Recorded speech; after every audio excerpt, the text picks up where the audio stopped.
Get ready with me guys. ഓ, അപ്പൊ നമുക്ക് ആദ്യം വാസ്ലിൻ എടുക്കാം. വാസ്ലിൻ നല്ലൊരു മോയ്സ്ചറൈസർ ആണ്, അത് തേച്ച് കൊടുക്കുക. അത് നല്ലോണം തേച്ച് കഴിഞ്ഞിട്ട് പിന്നെ സ്റ്റോപ്പ് ക്രീം യൂസ് ചെയ്യാം. സ്റ്റോപ്പ് ക്രീം ഇങ്ങനെ കുത്താക്കിയിട്ട് ഇട്ട് കൊടുക്കുക. എന്നിട്ട് പിന്നെ അതിന് ശേഷം നമ്മൾ ഐബ്രോസ് ഫിൽ ചെയ്യാൻ വേണ്ടിയിട്ട് കോംബ് ചെയ്യാം. ട്രെയിൻ്റെ അടിപ്പെട്ട പോലെ ആയിരിക്കണം എൻ്റെ പെൻസില്. അതൊക്കെ ഇഷ്ടം കേട്ടോ. എനിക്ക് നെക്സ്റ്റ് ഡോർ മറ്റേ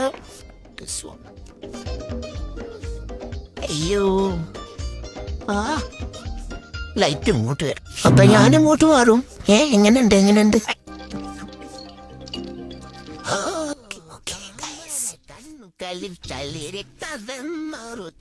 എന്നെ നമ്മൾ എടുത്ത സാധനം അപ്പം നമ്മൾ പൂട്ടി വെക്കണം. എല്ലാം ഉണ്ടെങ്കിൽ അവസാനം ഫുള്ളും കൊളാവും.